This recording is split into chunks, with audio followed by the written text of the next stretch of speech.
Okay, gentlemen, we're looking at Heritage Upholstery's offering for TR6 seat covers.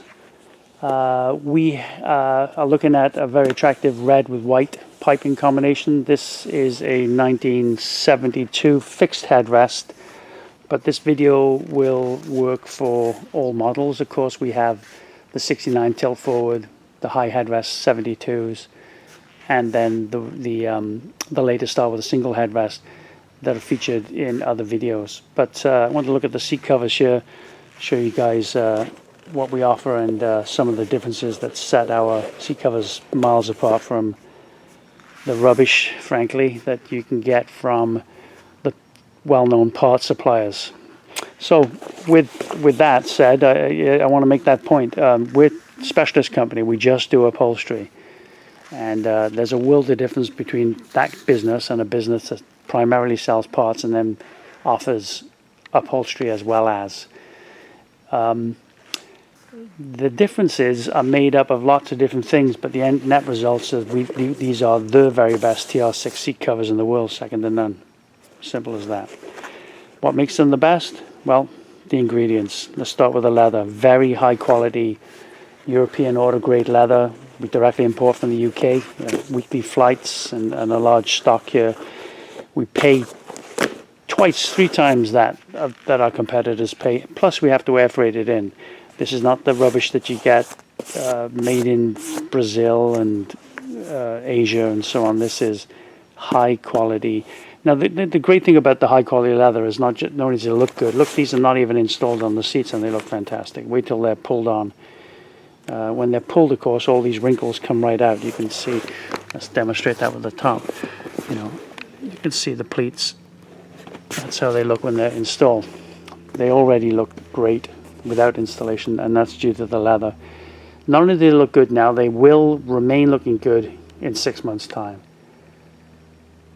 in 6 years' time, maybe even in 60 years' time if you look after them. So that's what you're paying for, and that's what you get with Heritage. We make them exactly as original. The faces were leather, the sides and the pieces that you don't see were typically other materials. In this particular case, vinyl. On the side here we have a synthetic material that the factory used, and we do the same. The listings are sewn in.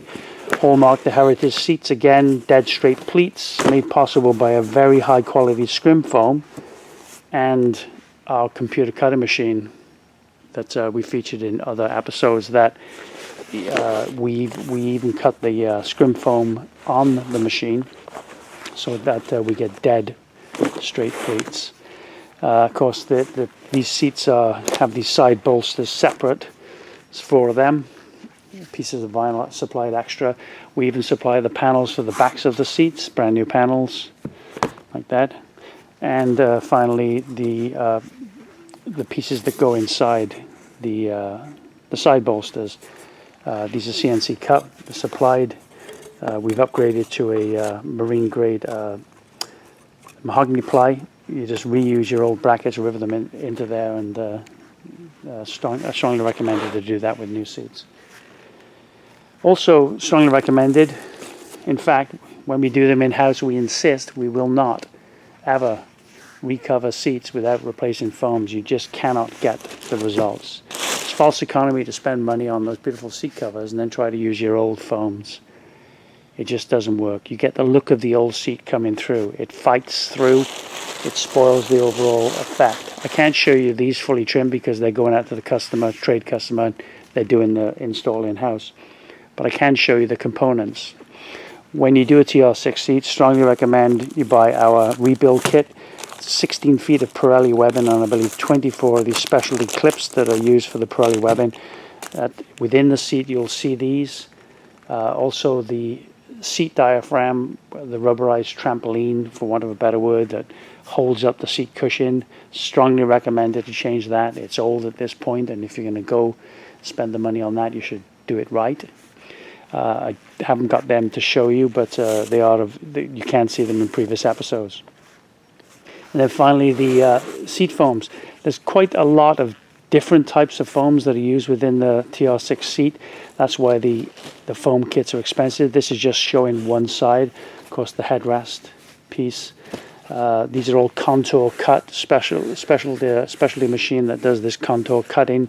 We also select different qualities of thicknesses and densities of foam depending on where they're being used within the seat. As you can see here, they're made of several different types of foam. This again is the 72, but we have all the styles available, and again, strongly recommended. You just simply cannot get the results you see with the finished seats on our webpage, both in the videos and photographs, without replacing the foams. Okay, so I think, guys, that's a pretty good overview. TR6, they're up and coming. There was lots of them made, and they're fun cars to drive. They're increasing in value. If you're going to restore one, you may as well make your money safe. That's what I say. Work to a high standard, restore it to a high standard. You get to enjoy it, and the value is retained. If you go halfway, that's when you risk the results and your investment in the long run. So there we go. There's TR6 Seats 101 here at Heritage Upholstery in beautiful Palm Springs, California. Okay, we'll look further at TR6 seat covers. We just featured the red with the white piping, and I just wanted to show you guys at the same time this grey set again, 72 high headrest style. This is an attractive grey. It's going on a blue painted car. It'll look fantastic. I recommend in this kind of combination, not just grey matching carpet, but it looks good to contrast against dark blue carpet. I mentioned the seat diaphragms in the last episode. Didn't have them to hand. I've got this one to hand. This is not a TR6. The shape is very similar to this. This is a Jaguar E-Type. But you get the idea. This is the seat diaphragms, and we stock those for the TR6s, currently out of stock. And we featured leather seat covers. Here we have our specialty tooling for the dielectrically heat welded TR6 seat covers. Of course, the majority from the factory came vinyl. This is some specialty tooling. We had laser cut. This is for our dielectric heat welding machine. This puts the diamonds press lines into the vinyl. But I honestly can't remember the last time anyone ordered vinyl from us here at Heritage.